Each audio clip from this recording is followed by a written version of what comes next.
The following is for entertainment purposes only. We are not financial advisors. We are not responsible for any losses, only the profits. I've got a very important piece of macroeconomics that I think everybody in the whole world should know about it, but I don't think most people do. Maybe 1%. Maybe 1% of people know about this. Maybe even 1% of the 1% know about it. I think it's very important. It's going to have butterfly effects, in your face effects. Let's dive in. It's called the Basel. What's that? You know what Basel is? Well, after the great financial crisis of 2008, when people were completely overboard with debt, rising interest rate debt called ARMs, where the adjustable rates keep going up, people just can't afford what they were borrowing, including the banks. Okay? You and me, stuff happened. They came out with this rule because of that. That's what they're using as the rule for this. What are we going into? Something called Basel 3. We've already done 1, 2, and 3. This is the third term of it. We're going to the fourth term eventually, but the third is right around the corner. Assets versus liability rules because of the great financial crisis. So, in a macro picture, this is going to change the way banks and you and I can get loans, pay loans, etc. It's also going to change more. We'll dive on into it. Basically, right now, banks can loan more cash than they have, right? I think the loan rate is about 85%. So if you have $100, the bank has $100 that Susie deposited into there. That bank can loan $185 to John, who comes in and wants to buy a wheelbarrow, right? That's all about to change. It's all about to change really soon. Right now, they've got a risk-weighted asset. What is this? This is going from Basel 2 to Basel 3. What they did is they basically made it where it's 2.5% harder for banks to give out money, let's just call it. Basel 3 is going to make it 7% harder on the dollar to loan out money. That's a big jump. 2.5% to 7%. That's almost a 3x. And that's big, huge on a macro picture. So instead of having, 85% they can loan out, maybe they're only able to put out like 78%, something like that. They also have to have an equal amount of cash to loans. All banks do. Otherwise, they have to give and take from other banks. That's what creates this push and pull. Banks and businesses, people with multiple businesses, do the same thing, all right? What do? They get it a yin and a yang. You got to have deposits to do enough loans, to pull from here, to pull from that, to move money around, to save money and make money. That's just what wealthy people do. They look macro real big, all right? So pretend like you've got water. This is your liquidity in a bucket. You've got to have equal amounts to balance everything out. That's what banks have to do also. It will come and stress test banks by messing with its liquidity level for 30 days at a time, okay? So one thing that this is going to do for banks is who's ever controlling the Basel 3 thing, right? I don't know. I think it's got to be a global thing, right? Like UN thing or whatever. Anyways, they're going to come in and like randomly stress test banks. We're going to be like, you were loaning out at X% on the dollar. We're going to change that for 30 days and do what's called a stress test on you. Aren't you excited? Think about that. So what does that mean?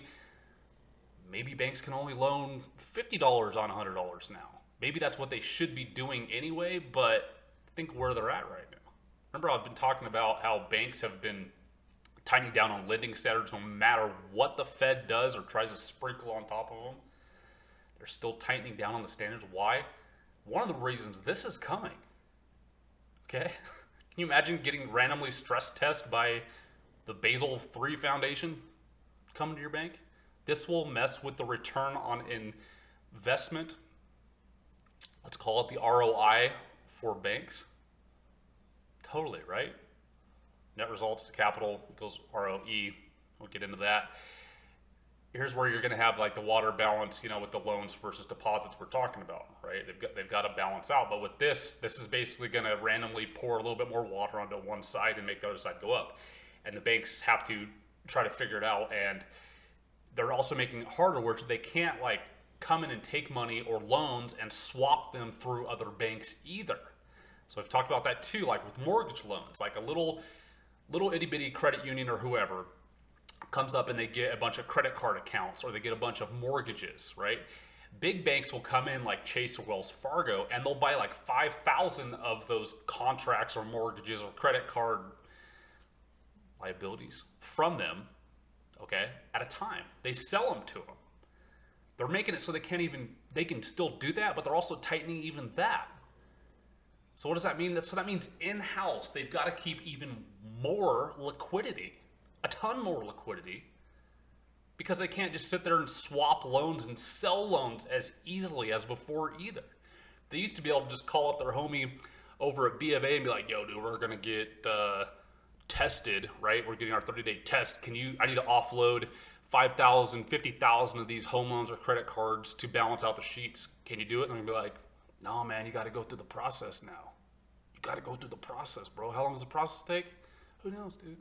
I don't know. Probably 3 months, 6 months, and you're probably going to get approved, and I don't know. Also, where are you going to get the more liquidity from, right? Well, no matter what, they have to just keep more liquidity. What does that mean right now? A tier 1 asset. What's a tier 1 asset? Stuff like cash in whatever form, USD, AUD, the euro, things like that. What if we were getting another class in there that was going to become a tier 1? Well, we could do that, or they could do things like, I don't know, make more loans. How would they get more money with more loans? Or what about satisfying the Basel III standards to you and your friends and your kids? So what am I getting at there? They'll probably do a little bit more loans, but guess what? Those terms are going to be a little bit different. Right? So right now we've got people talking to all the loans because mortgage rates are like next to nothing, right? Like we're like 3% or something like that. 0% is an interest on everything. Well, they're going to start putting that back on us. And they've actually been doing that since when Basel I was introduced after the Great Financial Crisis. If you've been around and had bankings and dealt with money since then, you might know and remember that before everything was completely free at banks. But then what happened after the Great Financial Crisis? I now have to pay for checks, money orders. I literally have to pay for you have to pay for bank accounts if you don't have direct deposit, even if you're self-employed and you just dump money in there, but you don't have direct deposit, you got to pay for your bank, even credit unions. The savings rates went down. So remember, they used to pay you 3 to 7% on savings accounts. What do they pay you now at big banks? Like 1%? So what I'm saying is that they're going to also trickle that down and make you and I pay for that through all these little micro fees, micro transactions like on video games. It's the same thing. I used to be able to go in a bank and be like, yo, print me 7 money orders for this amount to this person, mail them out for me, would you? And like, yeah, sure, no problem, we got you. Not like, ooh, you want a money order that's like $37? No, we won't send it out for you. All those little tightening things. So we got the deposits, the loans, the cross-selling. Okay, now we're gonna get that. They even have that still, like with bank accounts. Like, oh, you're in the basic bank account. You want the premium bank account? You'll have a little bit less fees. 2 free checks a month. You're getting that cross-selling going on. You're going to get more cross-selling with credit cards with bad interest rates and higher interest rates. Maybe more secured credit cards, which are people that are trying to like build credit. Like they'll probably be like, instead of having to have 500 down, we need you to have $1,000 minimum now to have a secure credit card instead of 500, which is usually how a lot of those start for people trying to build credit. Now they're going to say, give us 1,000 instead. That might seem small to you on a micro 1-term level, but imagine if they did that macro-wide for a whole big company like Wells Fargo, where for all secured cards, they doubled the amount you had to have in there. That then gives them more reserve to then balance that out with the loans, right? It's going to help them retain liquidity. Things like cash management fees, membership fees, loan origination fees, marginal personal loan rate increases. How about credit card rate and ARM increases in existence again. You know, car loans. There's going to be, you're going to start seeing a 295 doc fee or whatever fee added onto car loans through credit unions and stuff. You don't believe me? Okay. There is one other way out of this, though. What if I told you that was just like a major segue to this? This is also how it's going to change a lot. What does it do? It's going to change gold, physical gold, to a tier 1 asset. Zero risk asset is what that means. So right now, banks have been stockpiling gold. Every big money person has been stockpiling gold. The smart retail has been too, gold and silver and platinum and all that, palladium, I don't know, something like that. But mainly just the big players, right? But remember how the prices have stayed low? Why? Because they want to make sure it's not cool so they can stockpile. Why? Because of something like this. It's now a tier 1 asset. The banks don't need that to just use Fed bucks, dollars, euro. They can now use gold as that asset to make loans to you and I and Sally down the street. It also provides more liquidity, more liquid in that whole pool. You know, today, June 17th, all the gold that banks have and have stockpiled, it means this much. I mean, that much on paper right now. Does that blow your mind? Well, it's changing to a tier 1 asset at the end of this month. That's huge. It will also become more expensive to buy and sell it. Even the fake paper trading of it. Why? Because this is where some retail are going to start seeing maybe videos like this and realize maybe they're starting to see the big picture of this, of what's really going on. Maybe. I still think they've got years until they really start catching on.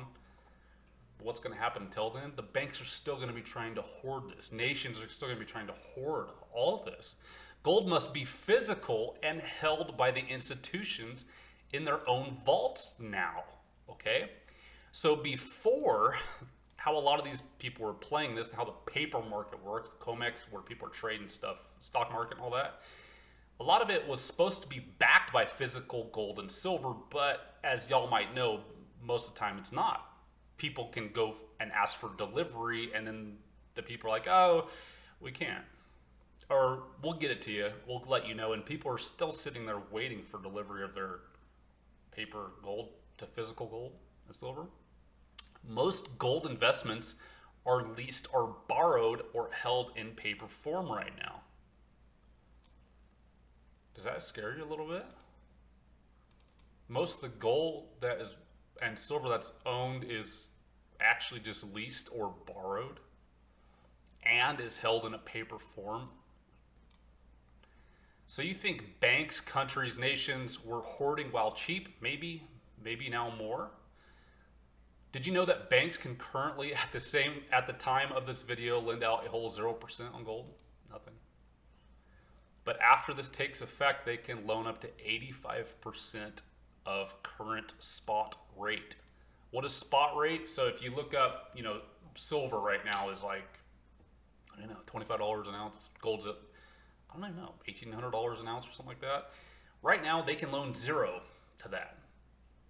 By the end of this month, some banks in some areas of the world, the UK, can loan up to 85% of that. So let's just say, you know, maybe $1,500 an ounce they can loan up on that gold right now. Think about the liquidity that's going to add. But think about maybe what that's going to do to their balance sheets too. Does it blow your mind? It should. And I'm not done there.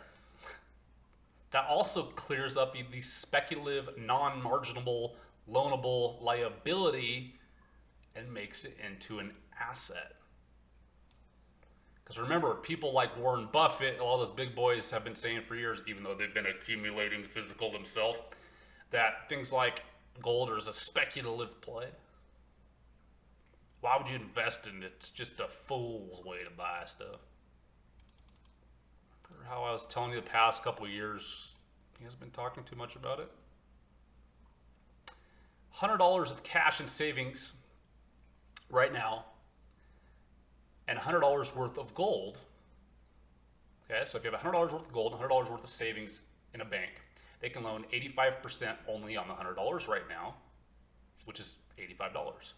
Okay, but at the end of this month, they can loan 85% of that other $100 worth of gold. So from an $85 loan for the same amount of asset now to $170 worth of loan. So if they have the same amount of physical gold right now as they do liquid paper, let's call it, the fiat fake paper stuff, they can literally 2x the amount they're going to loan. So what does that mean? Maybe more loans are going to be going out? Maybe. Countries have been swooping silver, gold, precious metals, and hoarding. Absolutely hoarding these little precious commodities. I was talking about this blew my mind here, that the U.S. imported a record amount of gold from Switzerland as the virus trade uptrends in London. Swiss reports of gold, the United States, a leaps of 111.7 tons. How much is a ton? It's over 2,000 pounds. So 2,000 pounds of gold times 111.7. Can you count that high? Can you imagine what that looks like? Okay. 111.7 tons the U.S. bought last year from Switzerland. Remember I talk about how weird that is, and why doesn't the United States like nationalize some of their mines? Because we got a lot of that gold right here in America. But for some reason, we grabbed it all the way from the Swiss and shipped it all the way over here. Does that make any sense to you? Remember I was talking about how a lot of banks and nations use each other to swap money and assets and speculative things? Well, that's all going to change too. So this is also going to jack up some import and export things, such as the stuff that's right in front of our face. Right? It's going to be way harder for the United States and any country to swap to Switzerland or back to Switzerland or back or forth or back to China or wherever. This is going to be tightening down on that, making that harder. Look at this. Top 10 countries with the largest gold reserves. These are, in, I believe, tons that have been bought here in this chart. Showing here, supposedly, take this with a grain of salt, that the United States has the most. Germany, Italy, France, Russia, China, Switzerland. I don't think, places like China and Russia for sure. I don't think, honestly, any of these countries are ever going to totally tell the truth of how much gold reserves they have. Legally, they have to on some aspects of it, but, I'll let you figure that out. Talk about this bunch. JP, Mr. Morgan. Very smart man. He controls and holds physical and paper silver. Imagine that. Okay? More on all them later, but this is, what is this showing here? The millions of ounces of silvers that JP Morgan has been accumulating is this black line here. Okay. Look how it's skyrocketed lately. Zip, zip, zip. In the past 10 years, past decade, JP Morgan, 2 decades, he has been just buying like crazy, 15 years. But look at the price action, which is this blue indicator right here. This is where the price of spot silver is at. Remember how we talked about the jaws things? When you stretch a rubber band out, those jaws get bigger and eventually they're going to snap like a crocodile. Why do you think he wants the price of silver to stay down, or did? So he could buy more than he's ever bought before on the cheap? Although the commercial bank has occasionally allowed registered silver stocks to be withdrawn, the near 6-year trend from nothing to now over 95 million ounces of silver has been steady. Look at this. These are banks, Brinks, Scotia, HSBC, Delaware, JP Morgan, and CNT. Guess who's been buying the most in the past decade? This big old red thunderous line, JP Morgan. Why? JP has been caught an infinite amount of times. I'm saying infinite because I don't even honestly think it's countable, of lying, literally lying and cheating to the precious metal regulator people. There's things called like COT reports that come out where basically, and this is kind of part of this whole macro picture here, that it's just tightening of the rules. Well, JP Morgan just blatantly ignores them. He'll just blatantly lie about them to make more money because he knows the consequence isn't as bad as the end result, right? So what am I getting by that? He can manipulate the silver and gold market because he owns the paper side of it. You can invest in JP Morgan's hard asset paper versions, but he's also buying it, the hard stuff at the same time. Remember? There's tons of proof right there. Admits to manipulative.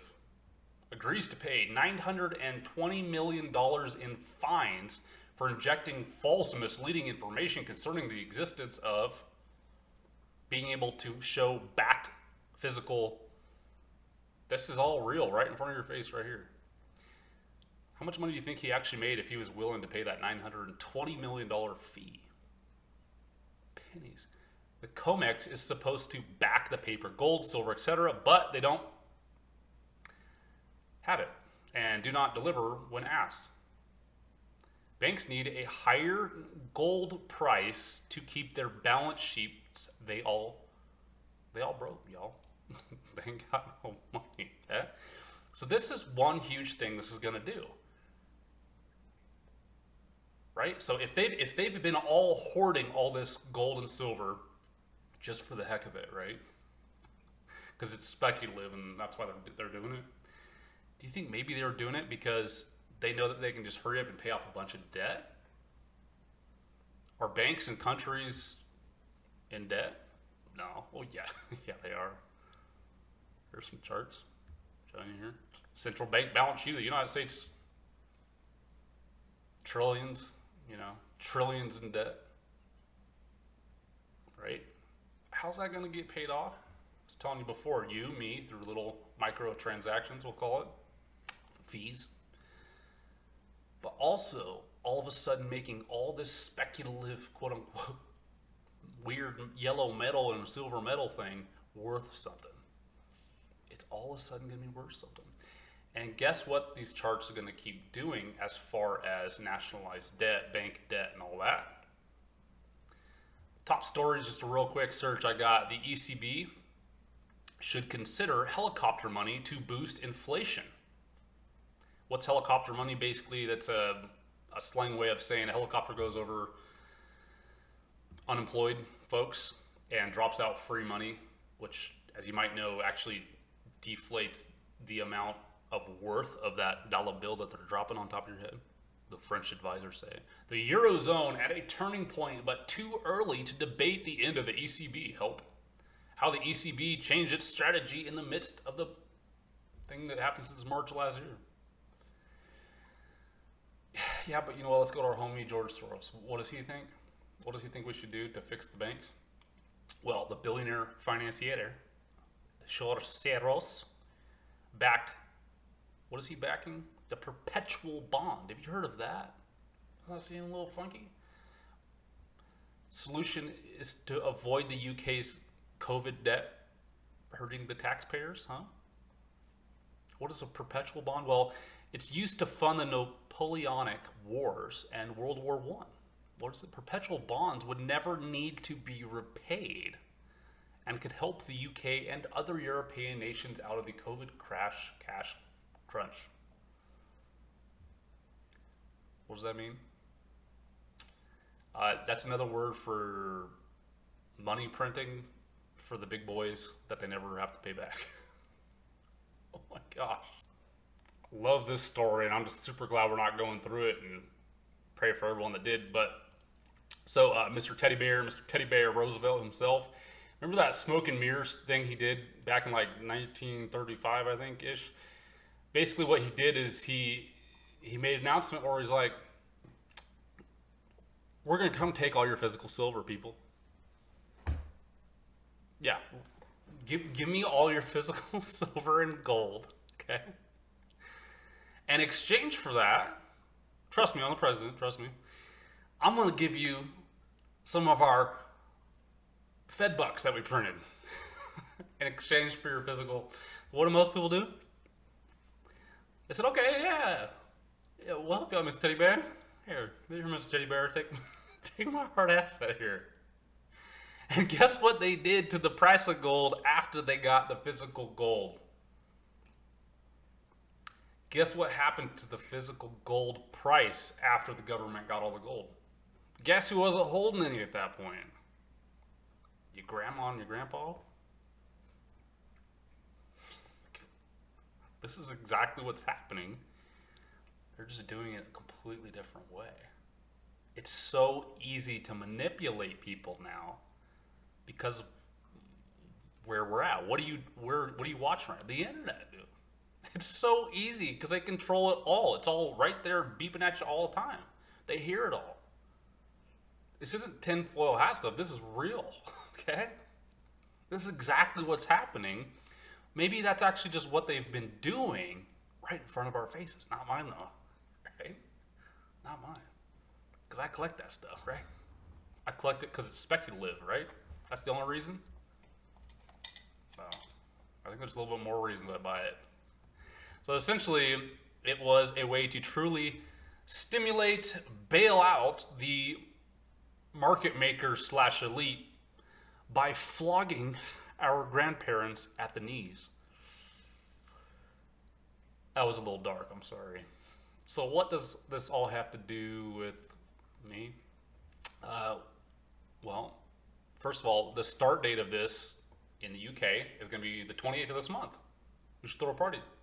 June 2021, 28th.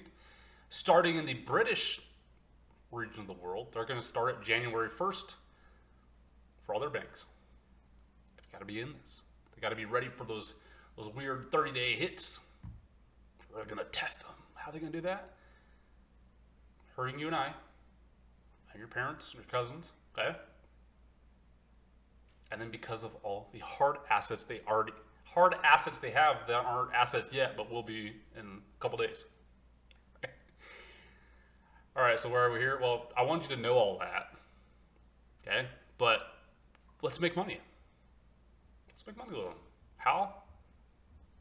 Remember, when was this? January. There was the hashtag silver squeeze that was happening, the cool meme factor thingy. We could make money on that again if you could help me spread this video around. This video should scare the living daylights out of you. If it hasn't, rewatch it 4 more times. I know this is a lot to pull in, okay? But this is real stuff. This is totally real stuff. It's going to affect you whether you care about gold or not. It's already affected you and you don't even see it. Anyways, we had the silver squeeze thing. It was cool for almost exactly a month, right? The retail was like, Wall Street Bets, whatever, was like, yeah, we're gonna finally buy silver. Let's make it squeeze. For some reason, people in New Mexico were more about it than most. Idaho loved it. Montana doesn't really care because they don't pay attention to the media. They just do the thing. But I promise you, Montana's got stockpiles in their basements. That and moonshine and fireworks. Moving on. I think it's time to start that again. Can you help me make it cool? How silver charting? Why are we talking about silver? It can multiply faster, and it will multiply faster than gold. Right? It's like buying options on gold, but without theta decay. Think of it that way.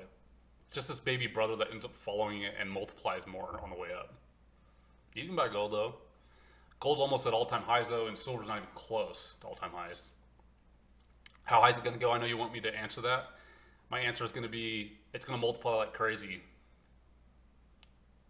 Eventually. I don't know when. It's been sitting about $27 right now. If you want to chart it, it's just consolidated there. I don't know.